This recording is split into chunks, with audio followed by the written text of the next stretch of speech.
The Presidential Task Force on Media Security was created by the Administrative Order Number 1 of President Rodrigo Roa Duterte on October 11, 2016. The task force mandate is to protect the life, liberty, and security of media workers and their families.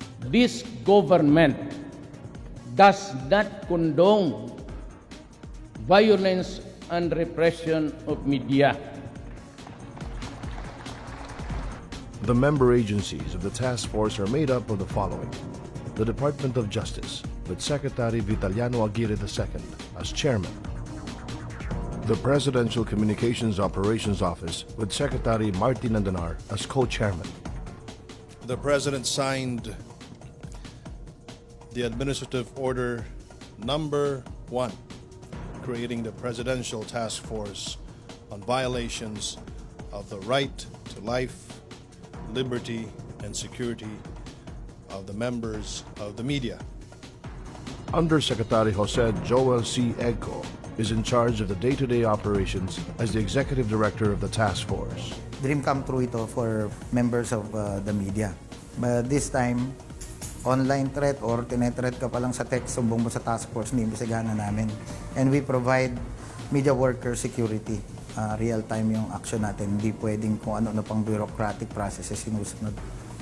The other member agencies are made up of the Department of Interior and Local Government, with its officer in charge, Undersecretary Catalino Coy; the Department of National Defense with Secretary Delfin Lorenzana; the Office of the Solicitor General, with Solicitor General Jose Calida; the Presidential Human Rights Committee with Executive Director Severo Catura; the Armed Forces of the Philippines, with Chief of Staff Eduardo Año; the Philippine National Police, with Director General Ronald De La Rosa; and the National Bureau of Investigation, headed by Director Dante Guieran.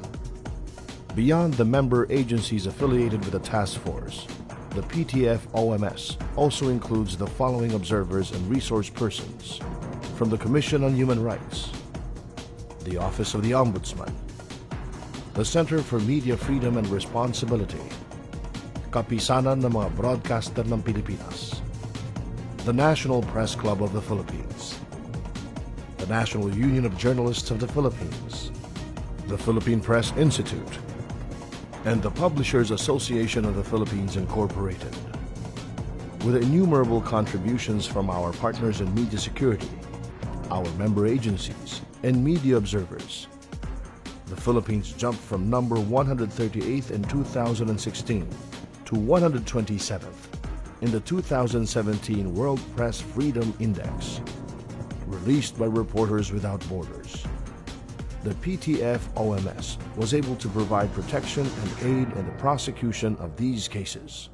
Pero at that very day, noong November 8, nagtaka ko ng 4 o'clock in the afternoon, dumating si Undersecretary Joel Egco ng Presidential Task Force on Media Security, na noon ay nalaman ko October 10 yata nung nilabas pa lang yung Administrative Order Number 1, at November 7 lumabas yung guidelines. So ibig sabihin, a day after na lumabas yung guidelines, yun yung ako yung nadisgrasya at tumulong kagad itong task force na ito.